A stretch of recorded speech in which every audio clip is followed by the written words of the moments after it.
gaano kalakas yung gusto mong apoy, saksak natin guys. Yan. Then panda rin natin. Yan guys, kung narinig nyo guys nakailaw, then ayan, mo blower na siya. So yung nagkocontrol ng hangin dito, para yung magbo-blue flame yan, blue flame. Then,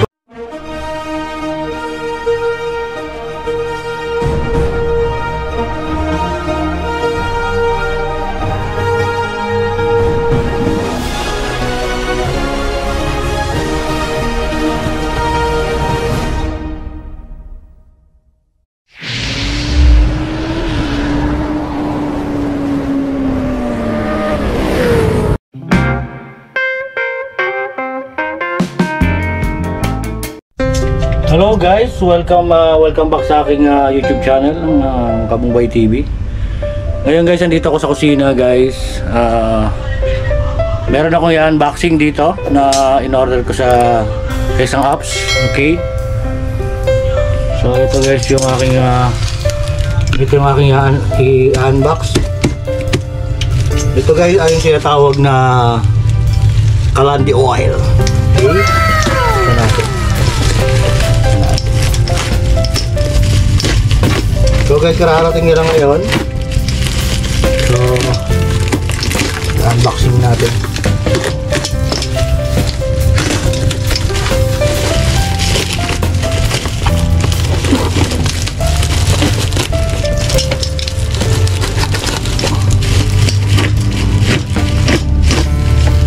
Kita nyo ba ako guys?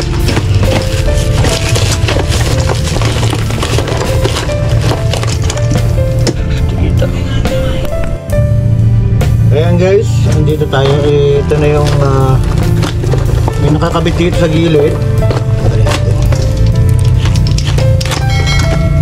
Yes, ito yung ito yung gagamitin para dun sa ito yung mga paraphernalia para dun sa kakapitan ng nalalagyan ng langis. Okay, tapon natin yung karton. Ito guys yung mga mga gamit niya kung saan manggagaling yung langis.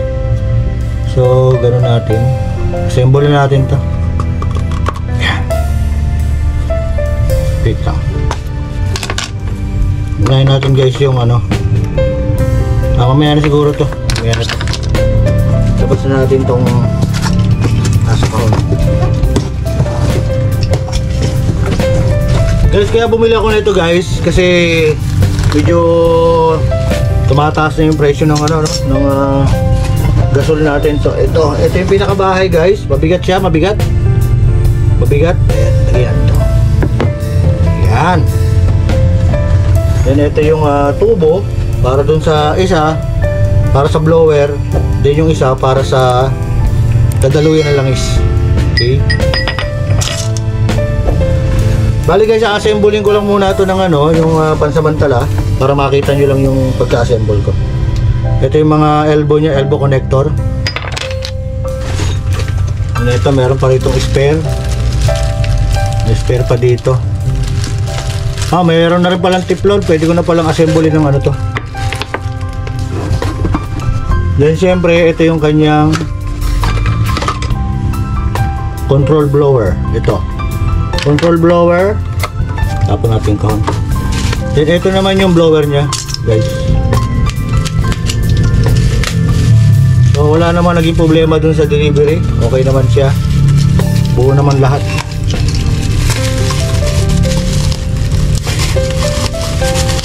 Ay Diyos. Buti ka pa masira. So guys, ito yung pinaka-blower nya. Ganyan lang siya, ganyan. Yan. Ito yung blower nya guys. Ito siya 12 volts. Okay, tanggalin natin itong kahon. Wala na tayo. Ito bigat. Okay, mabigat kasi mabigat yung laman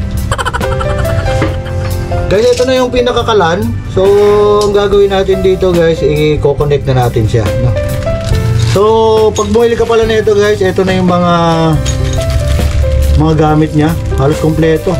Kompleto talaga, kompleto. So guys, so ito yung parang P-trap no dadaluyan ng langis to. Dadaluyan ng langis.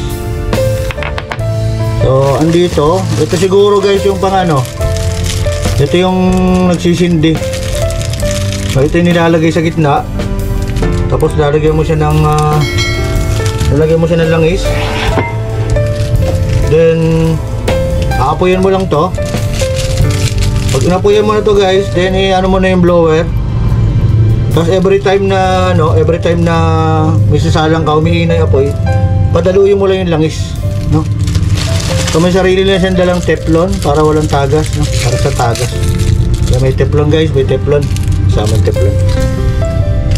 So kaya pag-assemble nito guys, unahin natin yung, sabagay may instruction dito, pero alam ko na naman to Alam ko naman to. Kaya nga ikaw alam kung magaling ang tsamba mo, malakas eh.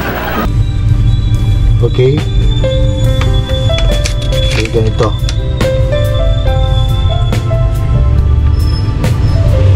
Ayan. So ayon dito guys, at may takip. Just kuhain natin yung pinaka sa ilalim. Sa ilalim.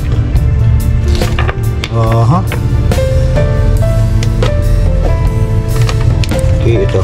Instruction naman, gawin na lang natin. Guys, ang alam ko rito, unahin natin yung ilalim, no? Ilalim. Pinakailalim yan guys, ito. Ayun.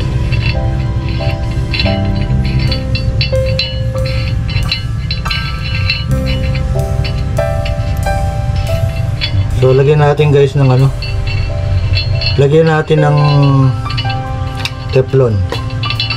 Lagyan natin teflon. Ay, katakot dito. Ano yung tiles? Lagyan natin siya ng teflon guys.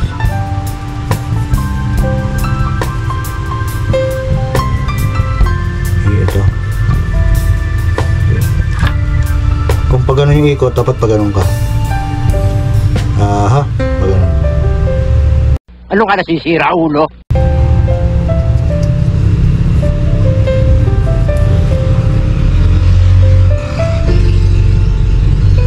Konti lang siguro to guys.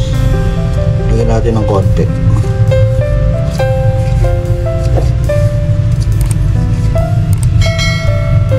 Yan, lagyan natin konti. Then ilagay na natin sa ilalim.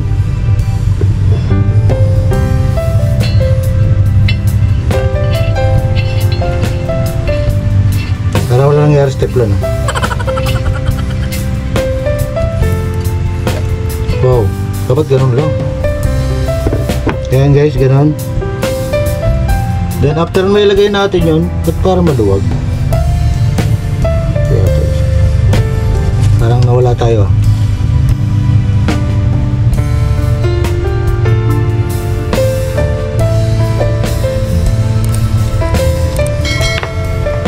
Guys, ito yung ano, ito naman yung daluin ng langis, ay ng ano, oil. Ayan natin siyang teflon.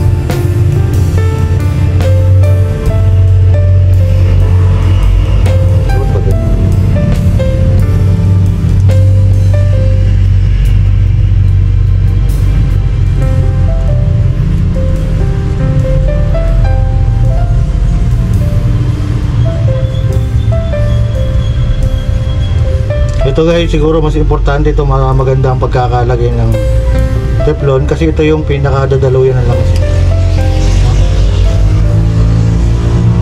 Then ilagay na natin itong connector.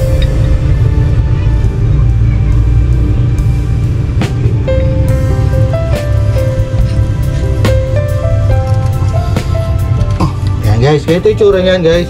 Ito. Tapos lagyan na natin teflon to. Ma'am, galing mo pala dyan ah. Hindi ko alam ah. Kapag ano ulit.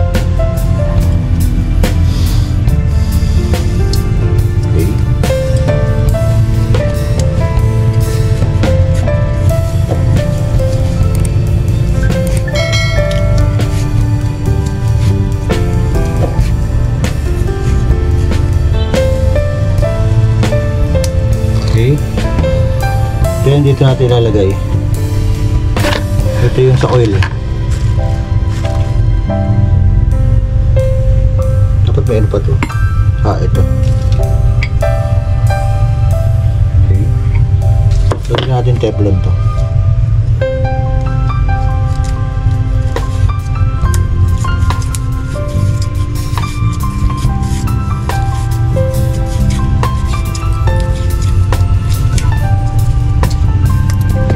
I-connect na natin dito. Ang purpose ang pangalan kong purpose nito guys, yung paglagay ng Teflon para hindi tumagas yung pinakalangis niya. So dapat ano to. So guys, so nailagay ko na guys tong pinaka-elbow nung nung tawag dito, yung para sa oil. Then ilalagay na natin to dito. Unahin natin ilalim. Unahin natin ilalim guys.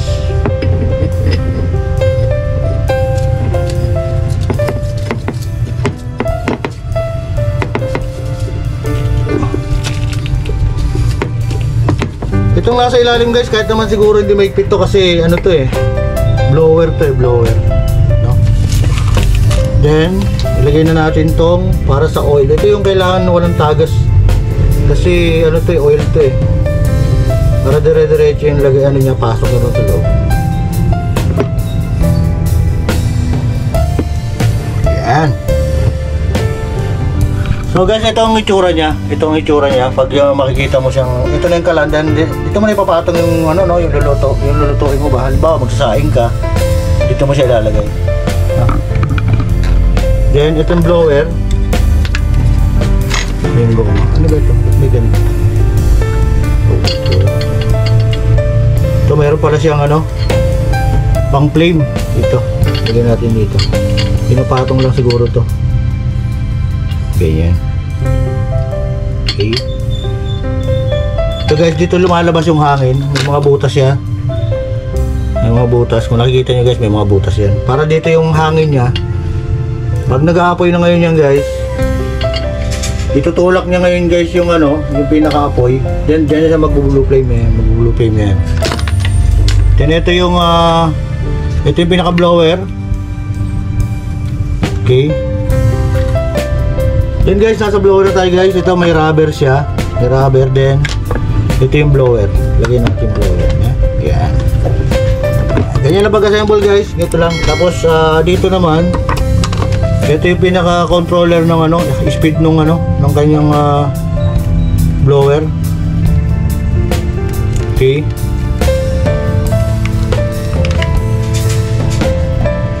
Ayan guys, connect natin. Connect natin dito. Ito yung power supply 12 volts. Then ayan, ready na. Isasaksak na lang to guys. Sasaksak na lang.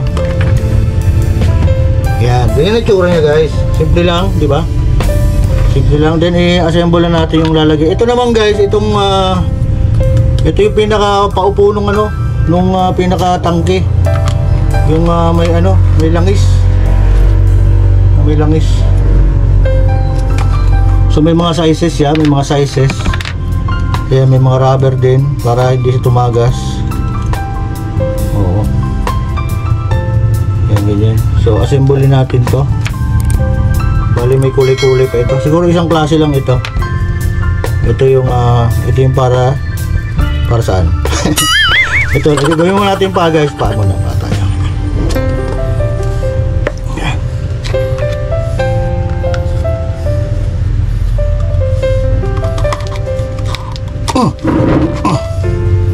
Okay. Ayan guys, na-assemble ko na yung stand. Then yung gripo. May gripo siya.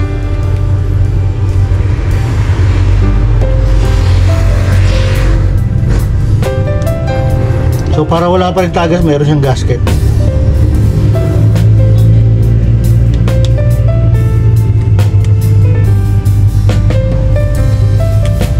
Then dito natin papasok yan. Pasok natin dito.